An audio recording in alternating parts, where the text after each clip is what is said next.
আসসালামু আলাইকুম রহমতুল্লাহ। আপনাদেরকে আমি একটি পোস্টে বলেছিলাম ফ্যান যদি বন্ধ করা হোক না কেন, ফ্যান কখনো বন্ধ হবে না। তো আজকে সেই প্রজেক্ট বা সেই জিনিসটি আমরা রেডি করে দেখাবো আপনাদের। এর জন্য আমি এখানে নিয়ে নিয়েছি একটি রিলে। আপনারা এখানে রিলের ৫টি পিন সম্পর্কে অল্প সংখ্যক ধারণা নিয়ে থাকেন। শুধুমাত্র নাম জেনে রাখেন কোনটা কত নাম্বার পিন। তো চলুন এখন ভিডিওটি শুরু করা যাক। এটি হলো একটি ১২ ভোল্ট এর রিলে এবং এটি ১০ অ্যাম্পিয়ার পর্যন্ত কারেন্টের লোড নিতে পারে। চলুন কালেকশন শুরু করে নেওয়া যাক। প্রথমে আপনাদের রিলের ১ নাম্বার পিনে একটি নেগেটিভ ওয়্যার বা পজিটিভ ওয়্যার যেকোনো একটি ওয়্যার জুড়ে নিতে হবে, যেখান দিয়ে পাওয়ার ইনপুট হবে রিলেতে।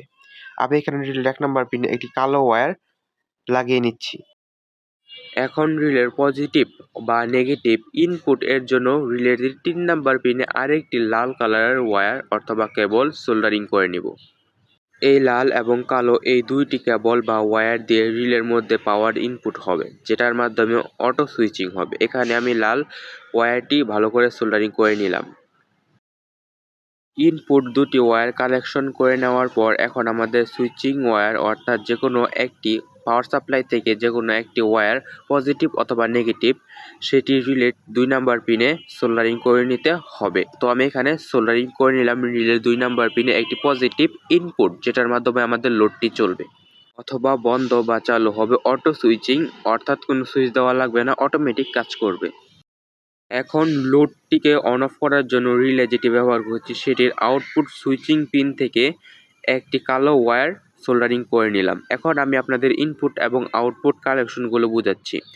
এখানে যে দুটি লাল এবং কালো ওয়্যার দেখতে পাচ্ছেন এটি হলো অ্যাডাপ্টার থেকে এসি কারেন্ট যেটি আপনাদের বাসা বাড়িতে থাকে ওইখান থেকে ইনপুট দেবেন, এবং তারপরে যে লাল এবং কালো তারটি আছে সেটি একটি লোড বা ব্যাটারি থেকে নিয়ে এখানে দিয়ে দিবেন।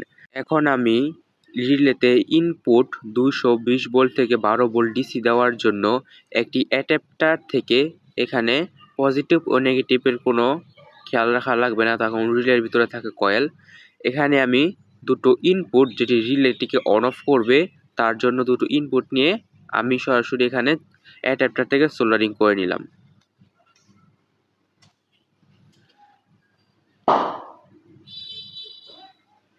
আপনারা যদি বুঝতে না পারেন যেখানে লাল এবং কালো ওয়্যারটি সেটি হলো একটি সুইচ। আমরা নর্মালি যে সুইচটি লাগাই বাসা বাড়িতে সেই সুইচটির মতোই কালেকশন, শুধুমাত্র এখানে অটো অন অফ হবে। এখন আমি মাল্টিমিটার দিয়ে কন্টিনিউটি চেক করে নেব যে কীভাবে কালেকশনগুলো করলে এটা অটো সুইচিং হবে। আমি আপনাদেরকে ডায়াগ্রাম দিয়ে দেব, আপনারা ওই ডায়াগ্রাম অনুযায়ী দেখে সহজে বানিয়ে ফেলতে পারবেন, বা আপনারা আমার কথা বুঝতে নাও পারতে পারেন, তাই আপনাদেরকে একটি ডায়াগ্রাম দিয়ে দেব, সেই ডায়াগ্রাম দেখে আপনারা সহজে বানিয়ে নিতে পারেন।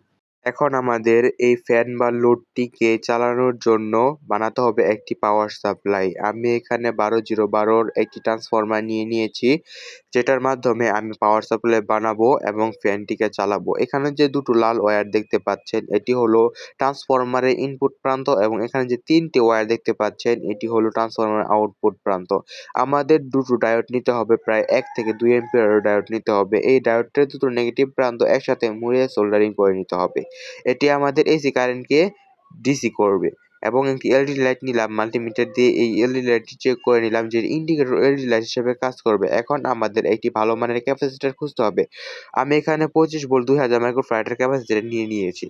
এখন আমি আপনাদের কালেকশনগুলো বুঝিয়ে দিচ্ছি। এখানে যে ক্যাপাসিটরের যে সাদা অংশটি দেখতে পাচ্ছেন এটি হলো ক্যাপাসিটরের নেগেটিভ প্রান্ত।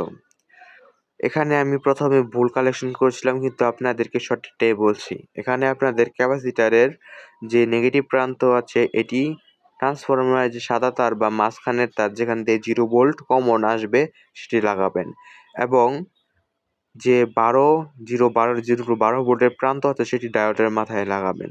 আপনাদের সুবিধার্থে আমি আপনাদেরকে একটি ডায়াগ্রাম দিয়ে দিব, সেই ডায়াগ্রাম দেখে আপনারা সহজেই বানিয়ে নিতে পারেন। এখন আমি ট্রান্সফরমারটি এখানে আটকিয়ে নিয়েছি। এখানে আমি যেভাবে ক্যাপাসিটরের সাথে ডায়োড সোল্ডারিং করেছি বা কানেকশন করেছি সেভাবেও আপনারা করতে পারেন। তবে আমি এখানে ভুলটা করেছি, শুধু ক্যাপাসিটরের পজিটিভ নেগেটিভ না দেখেই সোল্ডারিং করে নিয়েছি।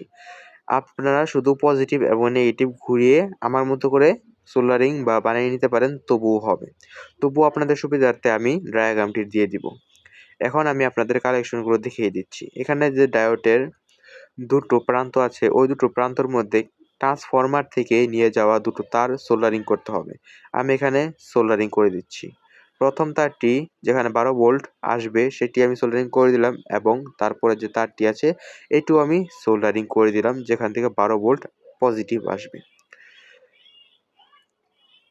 তারপর রয়েছে আরেকটি সাদা তার। এই সাদা তারটি হলো কমন, অর্থাৎ এখান থেকে নেগেটিভ ভোল্টেজ আসবে। এই সাদা তারটি আমি ক্যাপাসিটরের নেগেটিভ প্রান্তে সোল্ডারিং করে দিলাম। এখন আমাদের রিলে নিতে হবে।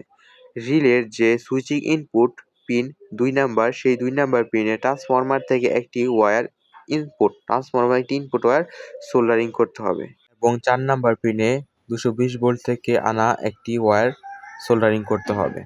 এখন আমি আপনাদের পরীক্ষা করে দেখাচ্ছি। আমি অ্যাডাপ্টারে যখন বিদ্যুৎ দিয়ে দিলাম, বাসায় কারেন্ট এসে পড়লো এবং ফ্যানটি অফ হয়ে গেল। আবার বাসা থেকে কারেন্ট চলে গেল, ফ্যানটি চালু হয়ে গেল।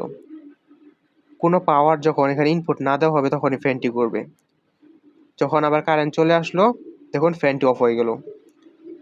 আবার যখন কারেন্ট চলে গেল, ফ্যানটি অন হয়ে গেল। এটি হলো আমাদের অটো কাট সার্কিট সিস্টেম।